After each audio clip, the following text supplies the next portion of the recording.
दोस्तों आज के टाइम में आप जो भी प्रोडक्ट या ब्रांड यूज करते हैं, लगभग हर प्रोडक्ट और ब्रांड के पीछे एक दिलचस्प कहानी होती है और इन दिलचस्प कहानियों में है कुछ ऐसे महान लोग जो दुनिया में एक बड़ा बदलाव लेकर आए।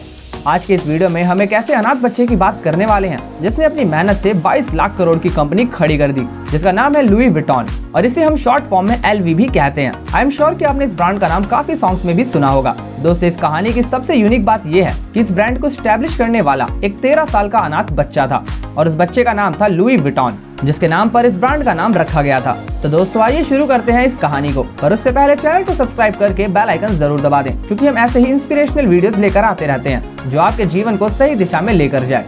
अब चलते हैं अपने टॉपिक की तरफ। एज यू नो कि LV एक प्रीमियम ब्रांड है, पर ये प्रीमियम है क्यों, चलिए हम बताते हैं। लुई विटॉन के इतने खास होने के पीछे कुछ वियर्ड रीजंस हैं।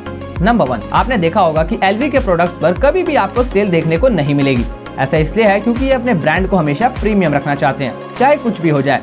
सेल में प्रोडक्ट नहीं बिकेगा, बेशक उसे जलाना ही क्यों ना पड़ जाए। और हैरानी की बात यह है कि ये अपने प्रोडक्ट को सच में जला भी देते हैं। जी हाँ, ये सच है। LV का एक सेल्स टारगेट होता है जो कंप्लीट होने पर ये ब्रांड उस प्रोडक्ट की सेल्स बंद कर देते हैं और वो बचे हुए प्रोडक्ट या तो इन्हीं के एम्प्लॉइज के पास एज अ गिफ्ट जाते हैं या फिर इनको डिस्ट्रॉय कर दिया जाता है।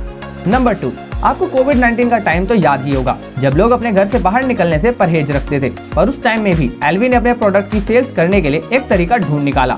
उन्होंने एक मोबाइल बुटीक शुरू कर दिया जिससे कस्टमर को सिर्फ एक अपॉइंटमेंट फिक्स करनी होती है और उनके घर के बाहर एक छोटी सी वैन आ जाती है जिसमें उनकी पसंद के LV के प्रोडक्ट्स भरे होते हैं और कस्टमर उस वैन में जाकर शॉपिंग कर सकते हैं जैसा कि वे LV के शॉपिंग स्टोर पर करते हैं। यही इनोवेटिव आइडियाज LV को प्रीमियम और यूनिक बनाते हैं। अब ये जानते हैं कि LV की शुरुआत कब और कैसे हुई।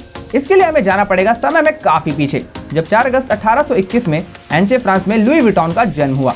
लुई के पिता एक फार्मर थे और उनकी मां टोपियां सिलने का काम करती थी। लुई अपने पिता के साथ खेतों में काम करते थे। उस समय फ्रांस और नेपोलिस के बीच में एक युद्ध चल रहा था, जिसकी वजह से फ्रांस को काफी मुश्किलों से गुजरना पड़ रहा था और यही मुश्किलें किसानों पर भी बरस रही थी। पर फिर भी लुई के लिए प्रॉब्लम्स ज्यादा बड़ी नहीं थी। मुसीबतों का पहाड़ तो उन पर तब टूटा जब 10 साल की उम्र में ही उनकी माँ का देहांत हो गया। बाद में उनके पिता ने दूसरी शादी कर ली, जिसके बाद उनकी सौतेली माँ का अत्याचार उन पर शुरू हो गया।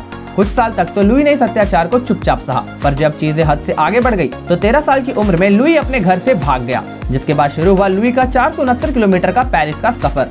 पेरिस तक पहुंचने के लिए लुई को 2 साल लग गए, पर इस समय के दौरान लुई ने काफी सारी स्किल्स सीख ली। जब वो पेरिस पहुंचा तो उसने नोटिस किया कि वहां पर रेलवे ट्रैवल काफी पॉपुलर हो रहा है, पर वहां एक प्रॉब्लम थी। उस समय की औरतें काफी हैवी ड्रेसेस पहनती थी और उनके ड्रेस का लगेज बहुत ज्यादा होता था। इस प्रॉब्लम में भी लुई ने अपॉर्चुनिटीज ढूंढ ली। उसने रिच लोगों के लिए एक प्रोफेशनल लगेज पैकर के तौर पर काम करना शुरू कर दिया।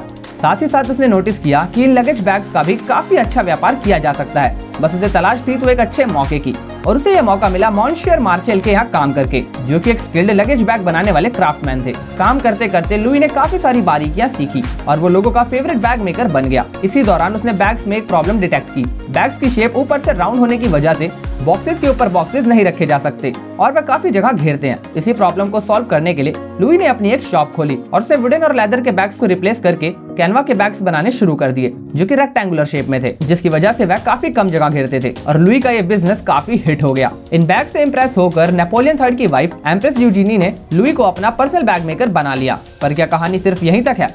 नहीं, कहानी में असली मोड़ आना तो अभी बाकी है। साल 1870 फ्रैंको पर्शियन वॉर की वजह से लुई को अपने परिवार समेत फ्रांस से भागना पड़ा और एक रिफ्यूजी कैंप में रहना पड़ा। उसका काम पूरी तरह से तहस नहस हो गया। वॉर खत्म होने के बाद जब वह अपने घर वापस लौटा तो उसने देखा कि उसकी दुकान और घर दोनों ही लूट चुके हैं, पर उसने हार नहीं मानी और अपनी बची कुची सेविंग्स के साथ फिर से अपनी दुकान शुरू की। और इस बार उसने अपने बैग्स का डिजाइन चेंज कर दिया और उसको एक प्रीमियम लुक दे दिया और फिर से लुई के बैग्स मार्केट में छा गए।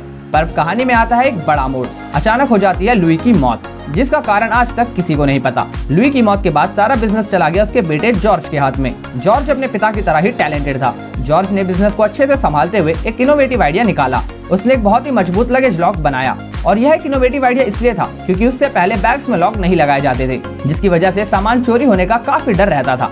फिर क्या था दोस्तों, एक बार फिर से लुई विटॉन ने अपनी इनोवेशन से लोगों को इम्प्रेस कर दिया और मार्केट को डोमिनेट करने लगा।